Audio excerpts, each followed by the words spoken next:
tout étant là, on ne peut pas gérer l'économie en gardant dans le rétroviseur, il faut garder en avant. Et ça, c'est la raison pourquoi les programmes que vous avez présentés vont être fort utiles. Je vous laisse l'occasion de partager ça avec tout le monde. Je termine mon intervention simplement en disant que je reconnais les efforts de votre gouvernement d'investir dans les infrastructures, soit en santé, en éducation et aussi dans les infrastructures de transport. Je l'offre la possibilité de la prolongement de la ligne orange de Côte-Vertu à Bois-Franc comme un projet d'infrastructure qui est, vous allez excuser le terme en anglais, shovel ready. C'est un projet sur l'île de Montréal qui peut démarrer très vite, qui cadre dans les programmes gouvernementaux. Et je vous invite, en tant que ministre qui va être impliqué dans les choix des projets, de considérer ce projet comme un élément qui peut vraiment être utile, mais aussi qui va réussir et peut démarrer rapidement sur notre territoire. Avec ça, je vous dis merci et je vous laisse la parole. Merci, Lisa, et merci, Kelvin, pour avoir organisé et animé cet événement. Et je souhaite un très, très bon matin. Merci. Merci de Souza, Monsieur de Souza. La parole à Madame Marois, notre députée de Saint-Laurent. Donc, je vous cède la parole, Madame Marois Risky. Merci beaucoup. Je serai brève parce que je sais qu'on a plusieurs intervenants qui ont des très bonnes questions. Alors, tout d'abord, merci à la Chambre de commerce et de développement économique Saint-Laurent de l'avoir organisé. Moi, rapidement, quand Sylvie m'a contacté, j'ai tout de suite pensé que ce serait intéressant d'avoir le ministre de l'Économie, parce que non seulement il est ministre, mais c'est aussi un homme d'affaires, mais un homme sensible et qui est capable de bien comprendre les enjeux et d'être en mode solution. Et je dois dire qu'il a pris un gros 5 minutes avant de dire oui. Alors, un grand merci au ministre de l'Économie, M. Pierre Fitzgibbon, de nous se joindre à nous. Saint-Laurent, évidemment, c'est très névralgique. On a un secteur important. Il y a encore quelques temps, on était 3e en aéronautique. C'est important de le maintenir. Alors là-dessus, c'est clair qu'on a des entreprises qui comptent sur notre ministre pour s'assurer que toutes nos entreprises, malgré la pandémie, on va pouvoir continuer notre tissu économique à Saint-Laurent. Et sans plus tarder, je cède la parole à notre ministre. Monsieur Fitzgibbon, si on peut vous céder la parole, alors on va vous ouvrir le micro. Ce sera à votre tour de vous adresser aux gens avec nous. Parfait. Ben, merci beaucoup. Merci Marois pour tes commentaires. Alan, puis Mme Hutchison, ça fait plaisir d'être avec vous ce matin. Comme je dis toujours, un gouvernement, son efficacité est en corrélation avec la connexion avec le marché, avec l'environnement. Donc, je suis très heureux de pouvoir vous adresser la parole, mais surtout de vous entendre et entendre vos recommandations. Et Alan, j'ai bien compris la ligne orange, j'ai fait des notes pendant que tu faisais l'introduction. Écoutez, je vais être assez bref quand même parce que la clé, c'est évidemment le plan de déconfinement. Nous avons annoncé mardi passé la réouverture de l'économie. C'est sûr qu'il y a des enjeux de santé publique, l'éducation, je vais en parler un petit peu, quoique c'est pas le but de l'intervention. Et on a essayé de faire ça le plus logiquement possible. Le plan est très séquentiel, comme vous savez. C'était assez complexe parce que oui, l'économie était au centre de décider ou de recommander, je devrais dire, qu'est-ce qu'on devrait ouvrir, mais comme vous savez très bien, la décision finale a été celle de santé publique et ça va de soi et c'est très logique que ce soit ainsi. Les matrices que je dirais multidimensionnelles qu'il fallait considérer étaient premièrement le rythme de réinsertion des employés dans le système. Donner un ordre de grandeur, là, on parle d'à peu près 1,2 million de travailleurs au Québec qui sont présentement en arrêt de travail temporaire. On rajoute à ça un 300 000 qu'on évalue de télétravail, puis on rajoute un 200 000 dans les services des écoles, garderies, universités, cégep, ainsi de suite. C'est 1,7 million de personnes. Le focus était pour le 1,2. Télétravail, je pense qu'on accepte qu'on va être encore en télétravail pendant un petit bout de temps. Donc, à quelle vitesse on réintègre le 1,2? Deuxièmement, quelles sont les entreprises, les secteurs ou les standards hygiéniques qui étaient relativement avancés ou relativement prêts à réintégrer les employés? Parce qu'on sait très bien que quand le gouvernement légiférait, qu'est-ce qui est ouvert, qu'est-ce qui est fermé, si les employés ne se sentent pas en confiance dans le lieu de travail, ça ne marchera pas. L'exemple le plus évident, c'est qu'on nous reproche souvent qu'on a été très dur en mars pour fermer les secteurs manufacturiers. Quand on regarde l'Ontario, par exemple, l'Ontario n'a jamais fermé. Mais en même temps, l'Ontario n'a jamais ouvert non plus. Alors pourquoi? Parce que les gens n'étaient pas nécessairement à l'aise. Donc nous, on a pris une position, on a fermé, on réouvre tranquillement. On a des normes très claires sur la CNSST pour dire quels sont les protocoles, parce qu'il faut que les employés soient confortables à travailler, au même titre que les parents qui vont décider s'ils envoient leur enfant dans les CPE, services de garde ou école, ça va être la même chose. Si les parents n'ont pas confiance, les enfants n'iront pas. C'est normal. Troisième élément, c'est l'impact social économique. Évidemment, économique, ça va de soi. La construction et le manufacturier, ça a un impact majeur.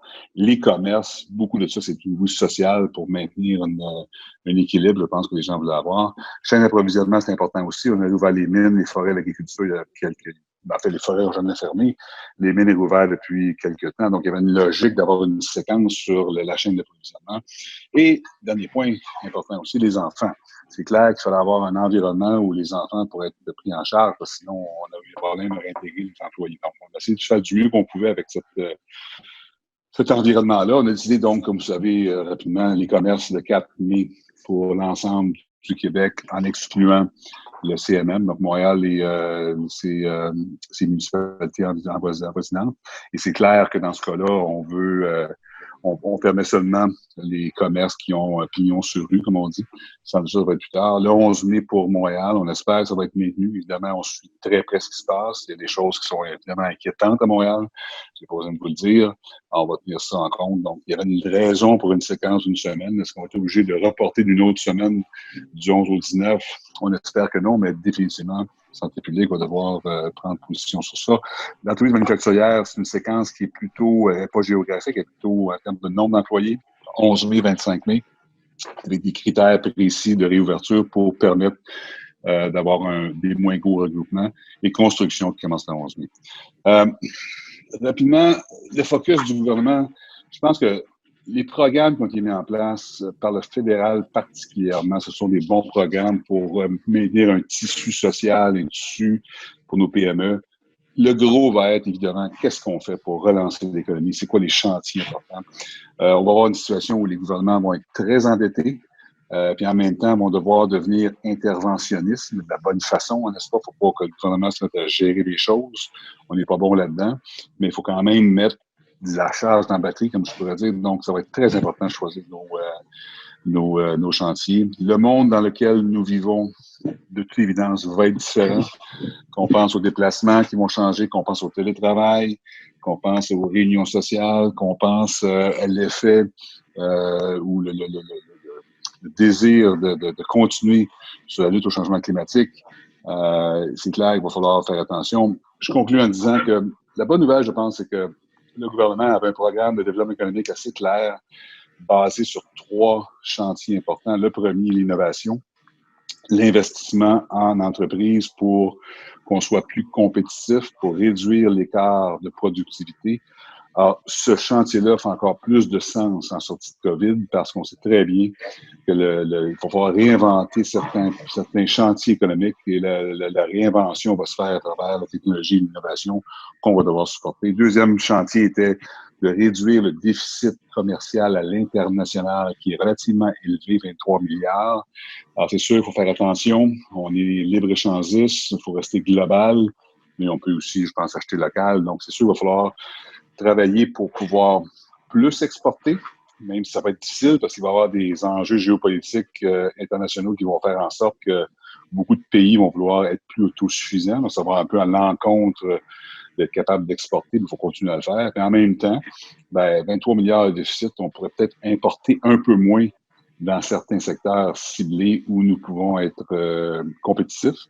Et dans d'autres cas où on peut être plus stratégique. Je pense que l'approvisionnement stratégique, on parle de matériel médical, a pris évidemment un très grand sens. Je pense pas qu'il y a grand monde qui était content de de voir si l'avion d'Air China pourrait atterrir à Montréal pour nous donner nos masques. Je pense qu'on ne veut pas revivre ça, donc il y a des mesures qui ont été prises là-dedans. Et le troisième chantier, c'est l'investissement direct étranger.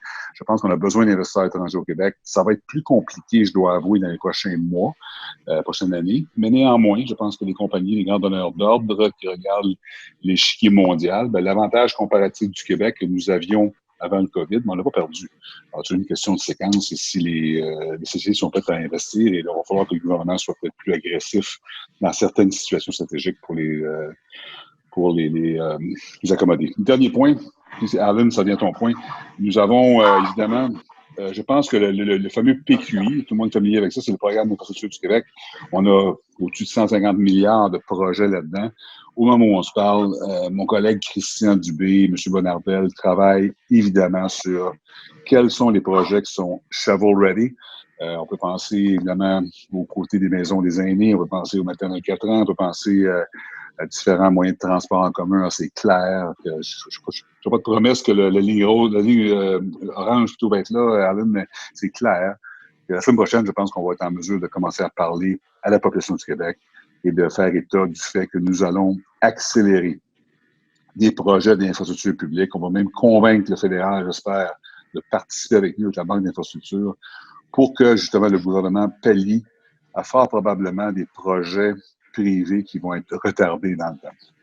Alors, je pense que je vais arrêter là. Je vais vous écouter. Alors, je ne sais pas à qui je repasse la parole, là, le micro. Là. Je vais reprendre l'animation, mais un gros merci, M. Fitzgibbon. Et vous voyez que M. De Souza, son micro est fermé, mais je suis certaine qu'il vous passerait le message, qu'il est bien heureux d'entendre que vous avez saisi l'importance à Saint-Laurent là, du métro, de la prolongement de la ligne orange pour nous jusqu'au Bois-Franc. Ce serait vraiment un atout très, très important. Donc, je suis certaine que je me fais à l'avance porte-parole en son nom, mais je pense que c'est un dossier qui nous tient particulièrement à cœur à Saint-Laurent.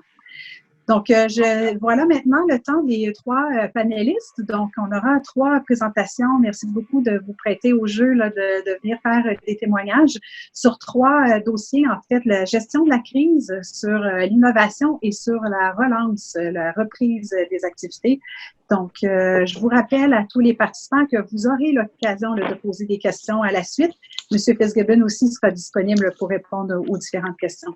Donc, rapidement, j'y vais tout de suite avec la présentation de la première panéliste, Manon Pilon, directrice générale chez Derm Eco. Depuis plus de 35 ans, Derm Eco et sa filiale laboratoire fabriquent, produisent et distribuent des produits naturels certifiés biologiques et en soins de la peau. Plus grand fabricant de produits personnels et cosmétiques, Derm Eco sera la première compagnie de cosmétiques à recevoir la certification éco-responsable de la Ville de Montréal. Dès les premiers jours de la pandémie, l'entreprise a rapidement développé une nouvelle gamme de produits antiseptiques et de désinfectants pour les mains. Elle y a consacré toute sa capacité de sa production pendant la crise et elle est toujours là, active. Derm Eco sont toujours actifs dans le secteur. Donc, comment, Mme Pilon, vous êtes arrivée à gérer la crise pendant la pandémie? Alors, d'abord, un gros merci à tous d'être là. Votre ministre Fitzgibbon, je suis très contente d'être avec vous aujourd'hui.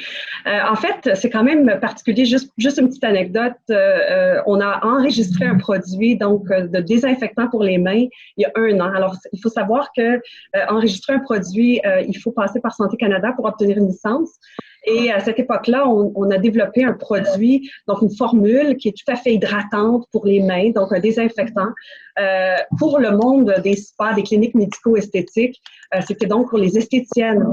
Et en début mars, eh bien là, on a reçu l'approbation de Santé Canada. Imaginez, j'avais même oublié qu'on avait appliqué pour un désinfectant. C'est parce que naturellement, vous avez dit qu'on est le plus gros fabricant. Là, j'apprécie, c'est vraiment bien apprécié. Mais en matière de produits biologiques certifiés, donc vraiment les produits durables en tant que cosmétiques, enfin produits cosmétiques ou soins personnels. On fait tous les produits des laboratoires Druide, vous connaissez sûrement. Ici au Québec, on est bien connu. On a aussi une ligne de produits pour les spas qui est le laboratoire Nelly Deveus. Alors, c'est des produits qui sont vendus strictement dans le monde des spas et donc des instituts de beauté. et une autre gamme, pas une gamme, mais plutôt une autre ligne de production qu'on fait des marques privées. Donc, des gens qui veulent avoir de l'innovation. On se spécialise justement dans l'innovation pour créer des formules. Donc, on est en continu avec des universités, des centres de laboratoires de recherche pour trouver naturellement dans nos plantes, même d'ici au Québec, vraiment des produits innovants. Alors, c'est tout d'un coup, en début mars, imaginez, on n'avait pas arrêté de travailler, on n'était pas en confinement.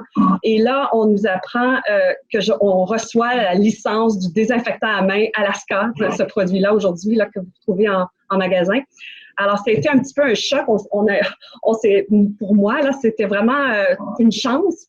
Par notre malchance, on a une chance de pouvoir rester ouvert. Alors, on a mis toutes nos chaînes de production, autant les laboratoires de Nélidoveus, laboratoire Druide, on n'a fait que du désinfectant et depuis, on a plusieurs licences de désinfectants pour les mains. Puis c'est vraiment des formules qui étaient pour les professionnels, donc vraiment hydratants, qui aujourd'hui, on retrouve partout dans les magasins. Alors ça a été notre première, stratégie. Je dirais que les chaînes d'approvisionnement ont été terribles. J'ai jamais vécu vraiment personnellement autant de difficultés à gérer toutes les matières, les composantes. On avait même des produits avec lesquels on a dû changer les bouteilles parce qu'on n'avait pas d'approvisionnement. L'approvisionnement a été affecté. Parce qu'il y a beaucoup de gens qui se sont interprétés des manufacturiers, des manufacturiers et ou distributeurs de désinfectants du jour au lendemain, parce que tout le monde voyait cette opportunité-là. Donc, on en fait sans nécessairement avoir des licences ou un emplacement avec lequel le laboratoire, nous, on est BPF, on est certifié par Santé Canada.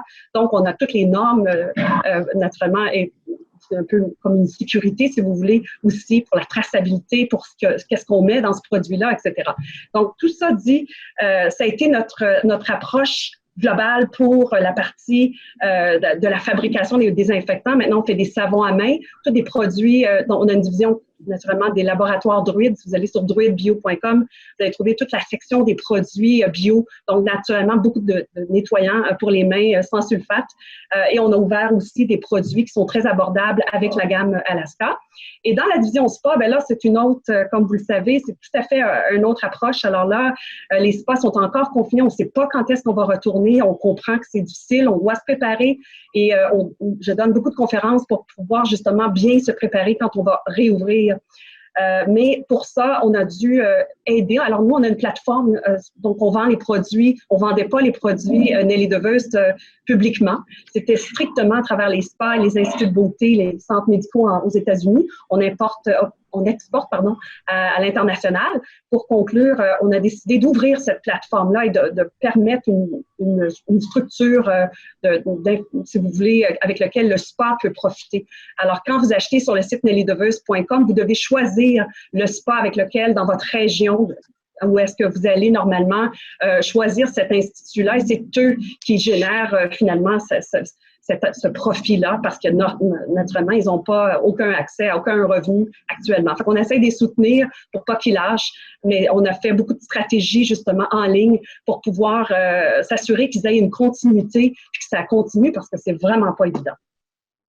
Ce que je comprends, Mme Pilon, c'est que c'est une gestion de crise avec beaucoup d'adaptation. C'est vraiment une capacité d'avoir innové rapidement et de s'être réajusté, autant dans des plateformes, autant dans le numérique. Donc, bravo, on voit vraiment le grand dynamisme de Dermico. Merci. Merci. C'est apprécié. Monsieur Dandurand, on voit que vous êtes probablement par micro sur votre téléphone. Donc, il me fait maintenant plaisir de vous présenter Monsieur Yves Dandurand, président directeur général chez ADFAS Canada. Il va nous entretenir lui aussi en 5 minutes sur le volet plutôt de l'innovation, vraiment comment ADFAS a passé à l'innovation rapidement. Donc, vous le savez probablement, mais ADFAS est un leader proposant des solutions innovantes de calfeutrage, d'isolation et de protection, pour le secteur de la construction et de la rénovation. Donc, dès le début de la pandémie, ADFAS a développé en quelques jours une nouvelle ligne de production de masse entièrement consacrée au gel désinfectant pour les mains, destiné au réseau de la santé et de l'industrie de la construction. Donc, ils ont aujourd'hui une capacité de 16 000 litres par jour. Donc, M. Dandurand, ADFAS est bien connu là, pour avoir pris le virage 4.0. On vous connaît bien pour ça dans le secteur manufacturier. Comment cela a permis de rapidement fabriquer des produits en début de pandémie? Merci de l'opportunité de collaborer. Je suis un peu gêné parce que une minute du début, mes écouteurs micro font défaut. Fait que pour une compagnie 4.0, je ne suis pas fier, mais on ne restera pas accroché sur ça. Merci en premier, Monsieur le ministre, de nous supporter et d'être présent. Merci au DSTN et la Chambre de commerce. Vous faites un travail extraordinaire à essayer de nous supporter, nous, les compagnies à Ville-Saint-Laurent. Nous, on a intégré beaucoup d'expertise à l'interne. Et puis aujourd'hui, ça nous sert grandement. Mais au-delà des technologies, on parle pas d'une planification, là, c'est une réaction. Là. Il y a une crise, tout le monde s'en va au combat. Et puis, je suis vraiment impressionné par l'engagement de tous les employés. On sait lequel je ne serai pas, là. Il faut tous travailler très fort, puis on peut pas arrêter tant aussi longtemps que on n'a pas gagné contre ce méchant virus-là. Le 4.0, qu'est-ce que ça nous donne dans cette crise-là? Ben c'est simple, c'est que on est en mesure de réagir rapidement parce qu'on a toutes les ressources en interne. Ça ne nous empêche pas là, de collaborer avec d'autres ressources à l'externe. Mais en interne, on a docteurs en chimie organique, inorganique, on a des ingénieurs en mécanique, d'automatisation.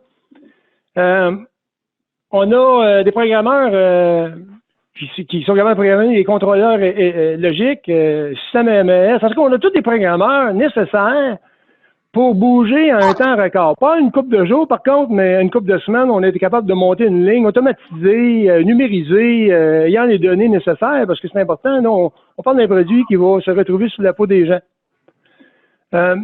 Mais c'est pas juste au niveau de l'usine, là. Si ça aurait été juste au niveau de l'usine, ça aurait été un chaos. On aurait été dans le noir. On a une plateforme de vente et de marketing web qui nous permet de communiquer avec les clients. Et puis, quand on a décidé, le projet, on l'appelle le AdClean, tous nos produits, nos marques de commerce commencent avec AD, fait qu'on on s'est trouvé de quoi la marque de commerce, c'est AdClean. C'est un projet à but non lucratif, on le fait au coûtant.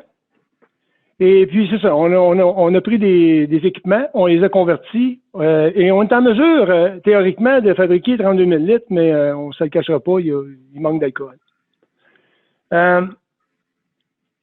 Définitivement, le 4.0, pour nous, c'est des investissements audacieux.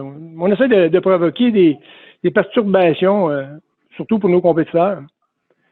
Le 4.0, pour nous autres, c'est des changements radicaux.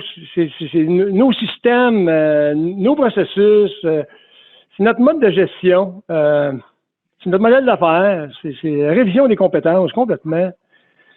Évidemment, on entend tout le temps parler de l'automatisation, de la gestion massive des données, l'interconnexion des machines, communication virtuelle. Communication virtuelle, aujourd'hui, on est tous en vidéoconférence.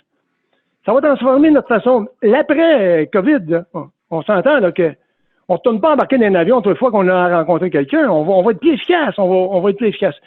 Mais je veux pas au niveau... on va parler de technologie, il y a du monde qui meurt. Il y a du monde qui meurt. Faut pas oublier ça. Le combat, il est pas... oui, 4.0, oui, transformation, c'est extraordinaire.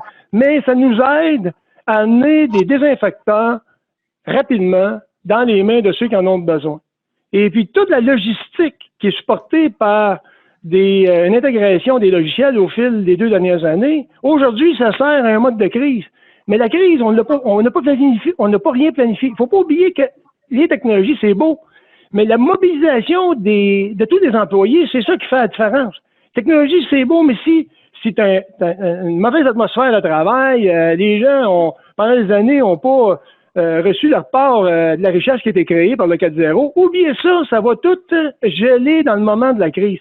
Fait que j'ai hâte de faire, moi, je suis obligé de mettre l'accent sur le côté plus humain, la mobilisation. Tu regardes ça, tu te dis, c'est une réaction instinctive qui s'est mise en branle, puis en quelques semaines, il y a une ligne sur le monde, les gens ne vont pas dormir. C'est 5 jours, 4 jours, 4 heures, 5 heures de sommeil pour tous les employés. Ils lâchent pas. C'est sûr qu'il faut gérer un peu le caractère. On dit non, on est tous en manque de sommeil.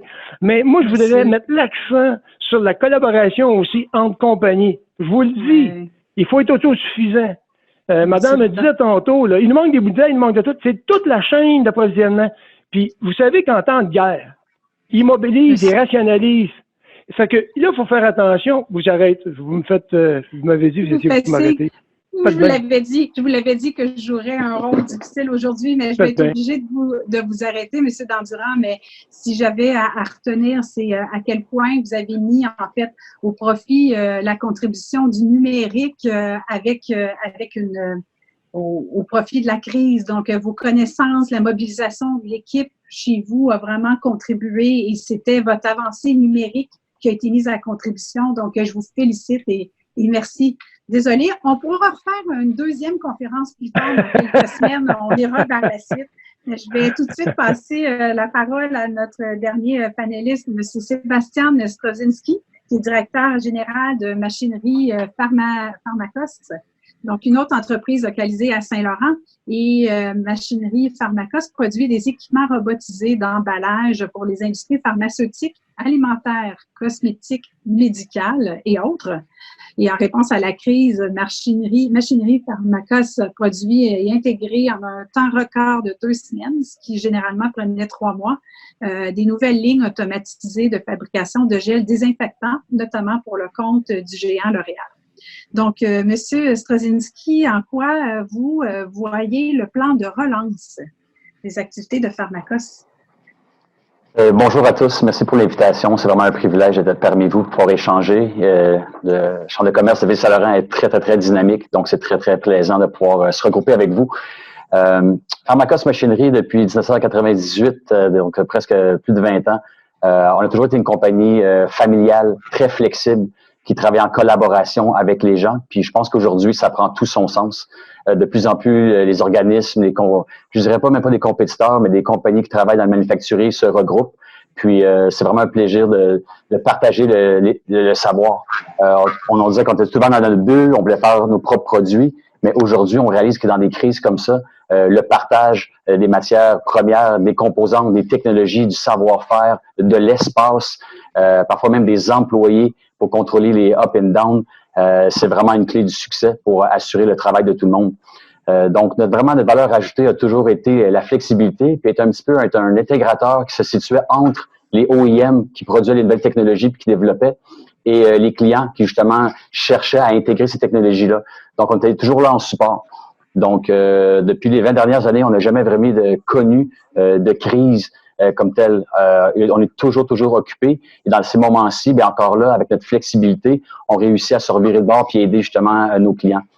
Donc, comme M. Dandurand disait, oui, le côté business, on n'est pas inquiet avec la flexibilité et les collaborations avec les partenaires qu'on a. Mais le côté humain, c'est la première chose qui nous a passé par la tête dans la crise.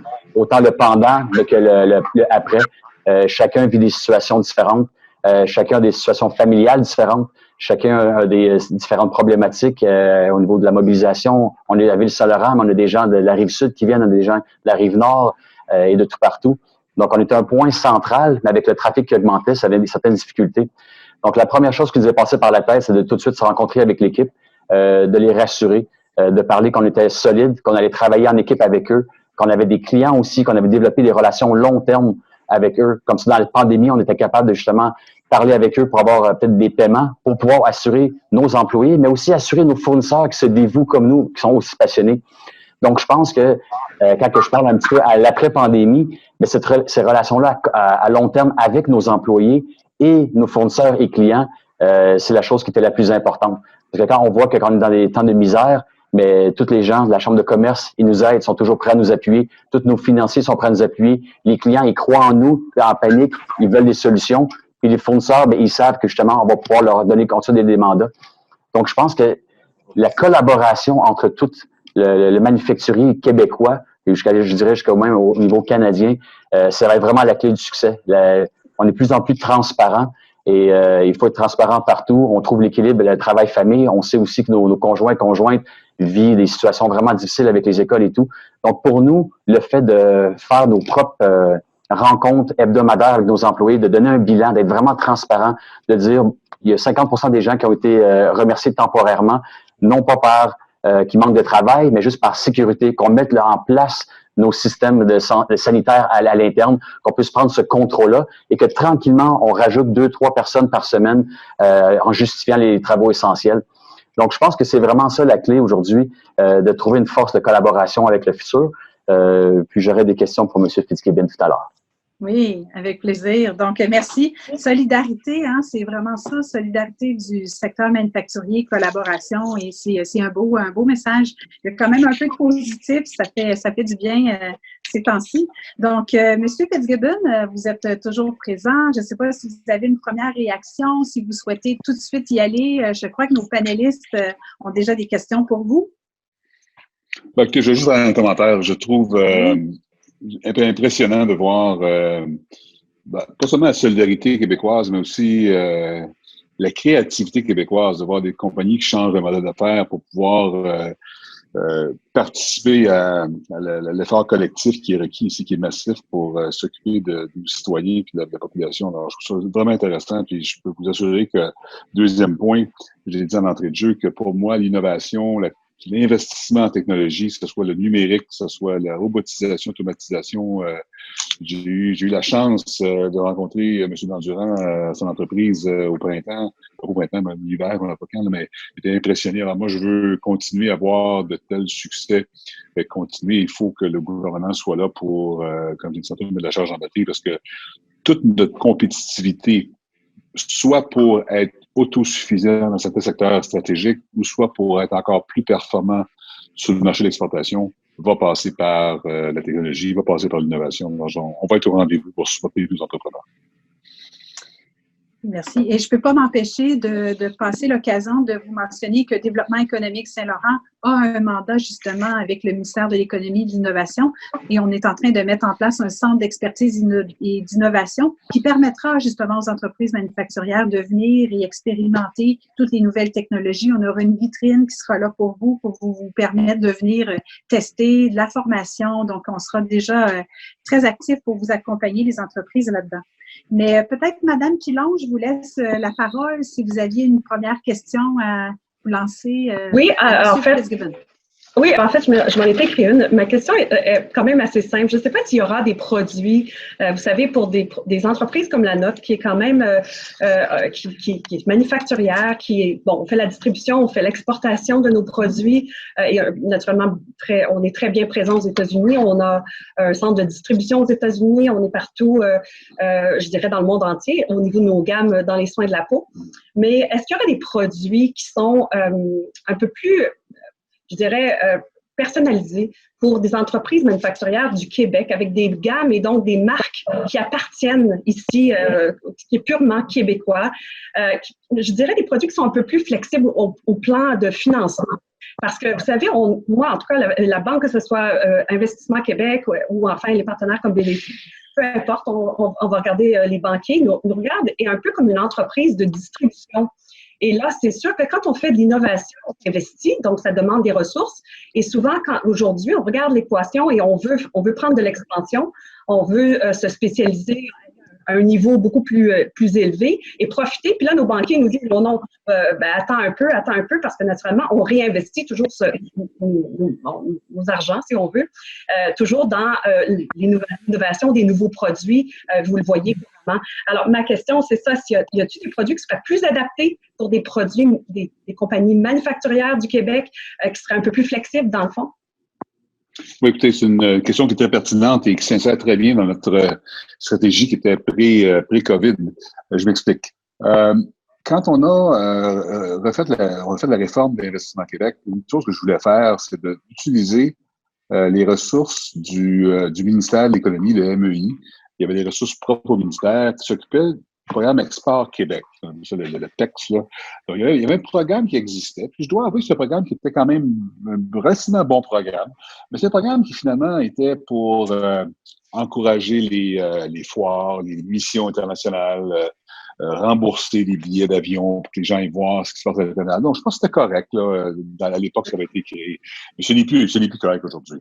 Alors, ce qu'on a fait, c'est que moi, j'ai créé la division Investissement Québec International, dans lequel la présidence ou le chef de cette unité-là, c'est Hubert Bolduc. Hubert était au préalable à Montréal International. Donc, Hubert a des ressources, travaille étroitement avec le MRIF, le ministère des Relations internationales, ma collègue Nadine Giraud.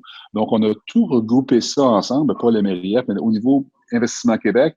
Tous les gens d'Export Québec qui étaient au MEI sont maintenant chez Investissement Québec et on profite aussi des agents économiques qui sont à l'international. Certains sont chez IQ, certains sont chez MRIF. On a un package qui est beaucoup plus cohésif. Conséquemment, au moment où on se parle, M. Bolduc est en train de déterminer 3 ou 4 chantiers spécifiques dans lesquels, évidemment, on va devoir investir de l'argent. Et j'ai déjà donné mon OK pour quelques-uns d'entre eux, où on va permettre aux entreprises québécoises qui veulent exporter d'avoir plus qu'un remboursement de billet d'avion ou de se faire dire qu'on va aller à une foire ensemble à Hanovre ou peu importe où. On va avoir des mécanismes et je travaille avec certains pays européens pour qu'on puisse avoir même des établissements. On va avoir que les gens puissent débarquer à Paris ou à Munich, nommer ces deux places-là, et qu'ils soient pris en charge. Alors, oui, je pense que moi, ce qui me désole un petit peu, c'est qu'au Québec, présentement, il y a 11% des entreprises qui exportent. Moi, c'est sûr que dans le dénominateur, il y a un paquet de choses, des commerces, des restaurants, donc le pourcentage est quand même sur une base relative. Là. Ce chiffre-là, je vais le doubler. Alors, il faut s'occuper de ceux qui exportent déjà et qui pourraient faire plus, et pour d'autres qui n'exportent pas parce que souvent, ils n'ont pas le bench strength, ils n'ont pas les ressources humaines, les ressources financières pour le faire. Alors, oui, la réponse, c'est d'avoir des produits. Puis en fait, je vous encourage même, dans votre cas, vous avez déjà de l'expertise internationale, de nous faire des recommandations sur comment on peut améliorer le programme, parce que tout seul, on n'aura pas la résolution de tous les enjeux. Mais définitivement, pour conclure, dans mon deuxième chantier, pour réduire le déficit commercial international, il faut plus exporter. Conséquemment, le gouvernement doit offrir des programmes qui vont être pertinents pour vous. J'apprécie énormément et oui, je vais définitivement faire des recommandations, mais j'ai regardé aussi pour en faire une conclusion sur l'expansion actuelle de notre manufacture parce que vous savez, nous, on est vraiment pur, comme on dit, pur laine, donc québécois. On fabrique tout. Alors, il y en a qui s'interprètent comme des manufacturiers et qui importent de la Chine des produits déjà à moitié faits, si on peut dire, ou presque tout fini, puis le mettent dans une belle bouteille puis disent « Made in Canada » ou « Made in Québec », alors que ça n'a rien à... Tu sais, nous, on fait vraiment tout. Là. Toute la chaîne est vraiment ici. Alors, c'est pour ça que je me disais, des fois, il pourrait être faire un petit peu plus d'efforts pour nous donner ces produits-là. Financement, je ne cherche pas à avoir des subventions. C'est surtout de l'aide pour pouvoir, justement, prendre de l'expansion parce qu'on est en plein dedans, là, puis on approche nos banquiers, puis ils nous disent, ben non, pas tout de suite, là, parce que l'année dernière, tu sais, c'est quand même très difficile. Mais j'apprécie votre... Madame Pilon, j'avais répondu en partie, mais vous avez raison. Parce que j'ai aussi regardé, je ne vais pas dans le détail, j'ai regardé les importations que nous pourrions peut-être fabriquer au Québec. Puis je vais être heureuse de voir qu'on identifie à peu près 600 millions de produits, j'appellerais d'hygiène personnelle, nettoyants qu'on pourrait faire ici au Québec. Alors, non seulement on veut aider nos entreprises à être mieux organisées pour exporter, dans votre cas, ça semble être pas mal déjà organisé, mais on va aussi s'assurer qu'au niveau de l'innovation, dans les entreprises manufacturières du Québec, qu'on puisse peut-être être plus performant pour exporter et plus performant dans les produits qu'on pourrait arrêter d'importer. Donc, ça voudrait dire que dans les endroits publics comme l'aéroport et certains endroits publics, il n'y aurait plus de Purell, qui est une marque américaine? On pourrait faire des marques... Possiblement, mais écoutez, excusez-moi. Non, c'est un bon débat parce qu'il faut faire attention. Moi, je suis celui qui a sorti le panier bleu, par exemple. D'accord. Il faut faire attention. Moi, je me considère international parce que j'ai passé une partie de ma vie internationale, mais en même temps, je pense qu'on est capable de manger de la gomme et de marcher en même temps. Donc, moi, je pense qu'on peut et on doit, comme société, continuer à demeurer libre-échangiste. C'est très important. Continuer à exporter. Mais étant donné qu'on a 23 milliards d'écart, je pense que quand même qu'on aurait 5 milliards d'importation de la Chine qu'on pourrait réduire, il n'y a personne qui va nous accuser qu'on n'est pas libre-échangiste. On va continuer à exporter. Alors, je suis d'accord avec vous. Achat local où c'est possible. Puis, deuxièmement, il faut faire attention. Je sais que ça prend beaucoup de temps, mais c'est un sujet qui me fascine beaucoup. Il faut aussi faire attention. Les Québécois veulent acheter local. Par contre, il y a un prix auquel ils vont être tolérants. Alors, disons 5 10 plus, j'en dis parfait, c'est quelque chose que je vais faire. Mais si le prix devient l'écart devient trop grand, on va dire, bon, ça coûte trop cher acheter au Québec. Et c'est pour ça que je travaille sur ça présentement, d'établir ou d'identifier plutôt les produits que nous importons où nous pourrions être efficaces dans la chaîne d'approvisionnement. Si, je suis pas sûr qu'on va faire des T-shirts au Québec. On va dire des T-shirts vont venir du Vietnam, d'ailleurs, du Honduras. Mais d'autres produits où, d'une part, le taux de main-d'œuvre est moins élevé, et d'autre part, où l'automatisation que nous avons déjà ou qu'on va pouvoir continuer à faire va faire en sorte qu'on va pouvoir encourager des producteurs québécois à être aussi ou quasi efficaces que les gens à l'étranger. Alors ça, pour moi, il faut choisir des pans d'importation. Ça peut être 2, 3, 4, 5 milliards. Je identifie 6 milliards à date, là, où je me dis, ça, là, on peut être sur la coche, on peut être producteur. Wow. Alors, focusons sur ça. Puis, d'autre part, conclure, moi, je regarde les déficits commerciaux avec chacun des pays. Le déficit commercial avec la Chine est plus grand que le déficit commercial agrégé des 5 pays principaux d'Europe. Alors, je pense que je vais arrêter là. Je pense qu'on est capable de faire des choses sans apparaître comme étant insulaire. Merci beaucoup. Merci vraiment beaucoup au nom de toutes les entreprises manufacturières en cosmétique en soins personnels. Hey, c'est bien, merci. Je ne sais pas rapidement, M. Dandurand, j'hésite là parce que je veux qu'on permette aussi aux participants de pouvoir poser des questions. M. Dandurand, une question très, très rapide. Vous en avez une? Monsieur le ministre, j'ai une question pour vous. Oui. Au niveau de la chaîne d'approvisionnement, on vient d'en parler. On s'aperçoit qu'en temps de crise, c'est la chaîne d'approvisionnement qui nous empêche de faire ce qu'on voudrait faire pour protéger nos gens. Est-ce qu'il y a une initiative présentement de permettre une analyse justement de la chaîne d'approvisionnement des produits essentiels, c'est désinfectants, masques et tout, et puis de voir à quels endroits qu'on est faible et dont la dépendance est des fournisseurs fabricants de pays étrangers? La réponse est absolument. Je peux vous garantir que à la prochaine pandémie, j'espère qu'il n'y en aura pas d'autres, mais il faut être préparé à toutes sortes de guerres qui nous guettent. C'est la première guerre sanitaire que l'on a fait face, il pourrait y en avoir d'autres. Je peux vous assurer que la prochaine pandémie, et même avant la fin de celle-ci, on ne sera pas anxieux de savoir si les avions d'Air China vont atterrir à Dorval. Carrément, mon sous-ministre, David Bahan, est responsabilisé par le Bureau du Premier ministre pour identifier toutes les sociétés québécoises qui peuvent fabriquer du matériel médical et on va aller plus loin dans aussi la chaîne des médicaments. On a parlé beaucoup de médicaments, là, mais il y a un enjeu là aussi. Puis moi, je suis un peu inquiet parce que moi, je suis de la génération où quand je suis arrivé au milieu du travail, il y a très longtemps, les pharma, tout le monde était ici, on faisait des médicaments. Puis, oups, j'ai vu que depuis une dizaine d'années, là, on a perdu un peu la coche sur ça. Alors, moi, je pense qu'on a aussi un enjeu au niveau de l'approvisionnement de médicaments. Alors, la réponse, c'est oui. Et on a identifié au-delà de, je pense, il y a déjà 40, 50 compagnies québécoises qui ont levé la main pour dire, bon, certaines veulent le faire sur une base temporaire, par exemple, c'est public, le Samerson, le fabricant de vêtements pour hommes, fait des blouses présentement. On va donner des blouses lavables pour nos CHSLD, pour nos hôpitaux. Bon, ce qui va rester dans le domaine des blouses après, on verra. Je pense qu'ils commencent à aimer ça. Là. Mais il y a d'autres sociétés qui veulent le faire de façon permanente. Je regarde Bauer qui a fait les visières, je regarde Medicom qu'on a annoncé qu'ils vont faire des masques. Et Medicom, projet on est fiers. On va avoir 5 lignes de production, et je pense, puis on va fabriquer pour le reste du Canada, parce qu'on veut être aussi autosuffisant au Canada, pas seulement au Québec. Et au Québec, on va avoir 2 lignes, puis dépendant quelle va être l'adoption des masques en entreprise, c'est une grosse question présentement, on pourra avoir une très grande, pas complète, mais une autosuffisance. Alors, la réponse, c'est oui.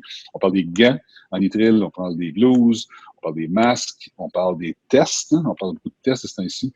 On essaie le plus possible d'être autosuffisant et toutes les entreprises comme la vôtre, puis les désinfectants évidemment aussi. Moi, j'aimerais ça un jour qu'on fasse de l'alcool neutre au Québec, là, pour d'autres raisons que les désinfectants, pour faire de l'alcool aussi, le gin pour être dû au Québec à 100%. Alors, je pense que, pour conclure, la définition de l'approvisionnement stratégique fait tout un sens maintenant qu'on n'a pas connu avant. Et clairement, on va vouloir être le plus autosuffisant dans la mesure où nous devons être économiquement responsables. Merci. Merci. Monsieur Strozinski, rapidement, une question rapide. Vous êtes capable? Oui, certainement. Merci, Mme Pilon et M. Dandurand, pour vos deux questions. Ça faisait partie de ma liste des sujets qui me tenaient à cœur aussi. Monsieur le ministre, j'avais une question pour vous, mais aussi en même temps, j'en profite pour vous tendre la main en parlant de solidarité et puis aussi de savoir au niveau québécois, au niveau des experts qu'on a manufacturiers. On pousse beaucoup pour la créativité. On fait partie d'un regroupement, le REAI, qui s'appelle le regroupement des équipementiers de l'automatisation industrielle. Et je voulais juste vous offrir aussi, au nom de REAI, en raison que j'ai la parole aujourd'hui, de vous offrir la main parce qu'on travaille très, très fort à créer des cellules d'experts pour justement partager notre savoir et arriver avec des solutions pour les compagnies manufacturières qui se cherchent à se développer d'une façon accélérée. Donc, je voulais juste vous offrir, puis de savoir aussi, est-ce que le gouvernement va être ouvert à collaborer avec nous ou nous consulter ou nous considérer comme des experts justement pour vous aider à mieux intégrer l'industrie 4.0 et toutes les innovations possibles pour les manufacturiers de la bonne façon pour pouvoir les épauler avec notre expertise. Écoutez, merci. Si je me rappelle bien, je vous ai rencontré, peut-être pas vous, mais votre groupe à Nov l'année passée. Je pense que vous aviez un kiosque, je me rappelle bien, à la Maison du Québec. Mais tout événement, regardez ce qu'on a fait avec le CRIC. On a incorporé le CRIC, qui est un instrument gouvernemental, à l'intérieur de IQ pour cette raison-là. Si on veut être capable de promouvoir l'adoption 4.0 en entreprise, c'est pas juste de l'argent qu'il faut un peu d'expertise dans le cas où les entreprises, des PME en ont besoin. Alors, votre association, que je connais, là, je pense que je l'ai rencontré, définitivement, peut se greffer à l'offre parce que, si je veux conclure, là, rapidement, je vais vous donner un autre exemple qui est différent, mais qui est similaire au niveau du challenge que nous avons. Au Québec, on est rendu champion mondiaux, un des champions mondiaux de l'intelligence artificielle. On est très fiers de ce qu'on a à juste titre. Maintenant, la marche est haute entre l'IA fondamentale et ce qui se passe dans la PME. Alors, pour descendre les escaliers, là, pour aller mettre l'IA dans les entreprises, il y a une espèce de conduit qui manque. Puis j'adore Dr. Bengio, mais c'est pas lui qui va aller dans la bourse pour aller expliquer aux compagnies comment ils vont utiliser l'IA pour les rendre compétitifs. Alors, je pense que dans la chaîne, autant de l'IA, numérisation, que dans la chaîne de la robotisation, automatisation, il faut des intervenants qui vont s'occuper du côté humain de la chose. Alors, définitivement, le plus de très cher nous allons avoir, le plus d'expertise humaine que nous allons avoir, le plus rapidement qu'on va pouvoir implanter ces technologies-là dans les entreprises, surtout les PME. On parle de 250 000 PME entreprises au Québec. J'ai pas le pourcentage, là, mais la majeure partie n'ont même pas de système de ERP encore. Alors, on est loin du IA. Alors, je pense c'est le devoir. Puis la raison pourquoi on est sous-productif au Québec, c'est que c'est pas facile. Là. On va faire des statements qu'on va le corriger, là, mais il faut mettre un effort réel parce qu'on est un écosystème de PME. Donc, ça requiert une autre façon d'intervenir que juste lancer de l'argent. Alors, oui, réponse des gens comme vous va être utile. Merci. Merci. Écoutez, je vois le temps qui file. Je suis vraiment désolée à tous les participants. Depuis, on vous avait mentionné la possibilité de poser des questions, mais je vois le temps qui file, mais les questions posées étaient tellement pertinentes aussi, donc j'espère que vous aurez trouvé réponse un peu à vos propres questionnements. Donc, Marois, si vous le permettez, je vous laisse la parole avant de céder ensuite la parole au président de la Chambre de commerce. Vous êtes nombreux à participer. Je comprends qu'il y a plusieurs participants qui ont des questions. Alors, je m'offre de prendre vos questions, de les formuler à l'équipe de M. Fitzgibbon pour vraiment qu'on puisse tous travailler ensemble. M. Fitzgibbon, comme vous le savez probablement, Alan de Souza, notre mère, est CPA fiscaliste et moi, avocate fiscaliste. Et vous aussi, vous parlez le langage de la fiscalité. Et quand on parle d'autonomie sanitaire, si on veut développer aussi nos entreprises, il va falloir qu'on réfléchisse au niveau fiscal pour vraiment leur donner des règles du jeu qui sont à l'image de l'international pour s'assurer qu'ils sont capables d'avoir leur plein développement. Et au niveau sanitaire, c'est pas uniquement l'équipement, c'est aussi le médical. Vous avez parlé du pharmaceutique. Un des enjeux, ça a été aussi les crédits d'impôt en matière de recherche qui ailleurs sont plus généreux. Alors, je sais qu'on aura l'occasion de se reparler. Je tiens à vous remercier sincèrement. Et évidemment, je vais prendre les questions de tout le groupe pour pouvoir les transmettre rapidement à votre équipe. Merci Marois. Merci Marois, puis je sais que tu vas me rappeler à l'ordre au Salon Bleu. Alors, on aura des bonnes discussions et je suis totalement ouvert à ça. Mais malheureusement, je m'excuse, mais et les questions... je te rappellerai pas à l'ordre au Salon Bleu. Promis, on va faire ça dans une très grande collégialité parce que nos entreprises en ont grandement besoin. D'accord, je faisais une farce. Mais non, mais on va être heureux de répondre à vos questions. Effectivement, Marois, tu peux rassembler les quesons, puis via le cabinet, on va trouver des réponses. Et je vous remercie à tout le monde, Marois, Alan et Mme Lisa pour l'opportunité. Puis peut-être qu'on le refera un jour. Alors, merci beaucoup de votre... Oui, merci. Si vous permettez, juste un petit dernier mot de la fin de notre président quand même de la Chambre de commerce et d'industrie de Saint-Laurent, Mont-Royal, M. Kelvin-Mo. Je vous laisse le petit dernier mot de la fin. Oui, merci beaucoup. Bonjour à vous. Permettez-moi de faire quelques remerciements. Merci à Alain de maire de Saint-Laurent, aussi développement économique, Lisa, vous avez fait un excellent travail. Je tiens à saluer nos 3 dirigeants d'entreprise. Remercie pour votre témoignage. Vous êtes des leaders pour nous. Continuez à nous impressionner. La Chambre est là pour vous. Finalement, un grand merci aussi à notre dévoué député, Marois Risky, toujours présent, actif. On est très fiers de vous. Notre dernier remerciement, c'est sur le ministre. Comme vous savez, vous avez un horaire chargé, vous êtes toujours auprès des hommes d'affaires. Merci beaucoup. En terminant, permettez-moi encore une fois de partager avec vous notre préoccupation de la Chambre. C'est toujours que le prolongement, la ligne orange, comme vous savez, cette ligne-là, ça va connecter la station de Bois-Franc. Ça va servir toutes les populations de Corona, de Montréal et aussi de gens de l'ouest de l'île. Ça fait qu'on vous prend encore une autre fois de considérer ce projet. Merci à vous toutes. À la prochaine. Merci à tous. Au revoir. Merci de votre temps, M. Fitzgibbon. Au revoir.